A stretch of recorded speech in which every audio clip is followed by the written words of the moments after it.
اعوذ باللہ من الشیطان الرجیم، بسم اللہ الرحمن الرحیم۔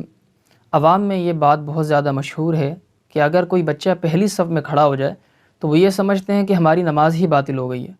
اس کا میں نے خود مشاہدہ کیا جب میں امامت کرتا تھا، تو اس مسئلے کے اوپر بھی کافی مرتبہ ہماری مسجد میں یعنی لڑائی پھڈے تک بات آ چکی تھی کہ بھئی یہ کس طریقے سے بچہ جو ہے پہلی صف میں کھڑا ہوا۔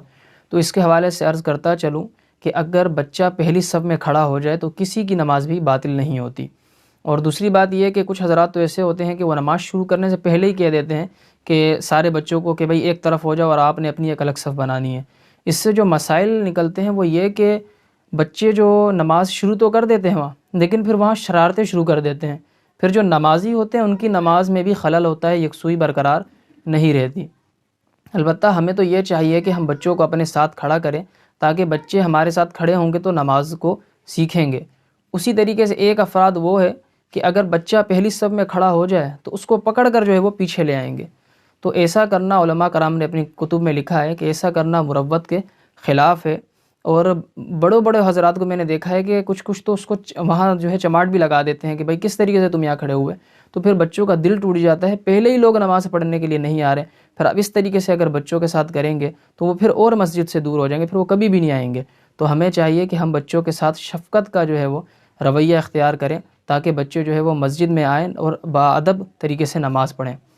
اور جو بھی میں نے ویڈیو میں الفاظ استعمال کیے ہیں بچے کے، تو یہاں بچے سے میری مراد یہ ہے کہ جو باشعور بچہ ہو اور مسجد کے آداب کو سمجھتا ہو۔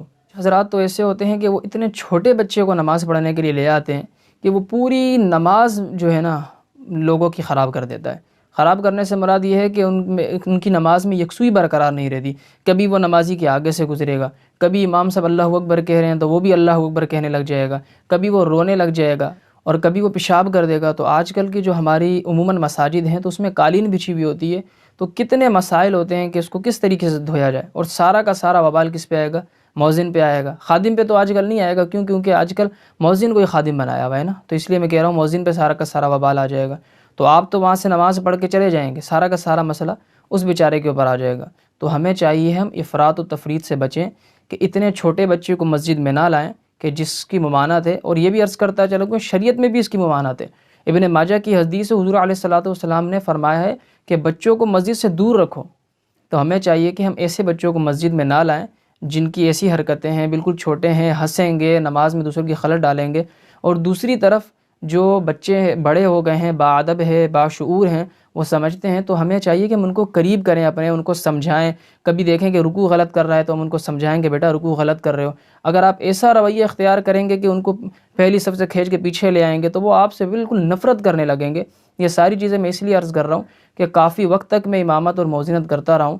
باقاعدہ میرے جو شاگرد تھے وہ مجھے کہتے تھے کہ استاد صاحب اس بندے نے نا میرے ساتھ ایسا کیا ہے، مجھے بہت برا لگا۔ تو ہمیں چاہیے کہ ہم اپنی روش کو چینج کریں تاکہ بچے ہم سے کچھ سیکھیں، ہم سے کچھ سوال کریں۔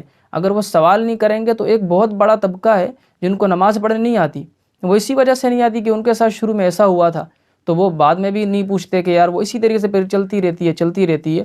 اگر آپ کو میری ویڈیو میں تھوڑا سا لہجہ تلخ بھی لگے تو اگر آپ اس ویڈیو کو بغور سماعت کریں گے تو آپ یہ سمجھ جائیں گے کہ عوام میں آج کل ایسا ہی ہو رہا ہے۔ تو اللہ تبارک و تعالیٰ سے دعا ہے کہ اللہ تبارک و تعالیٰ ہمیں بچوں کے معاملے میں افراط اور تفریط سے بچائے۔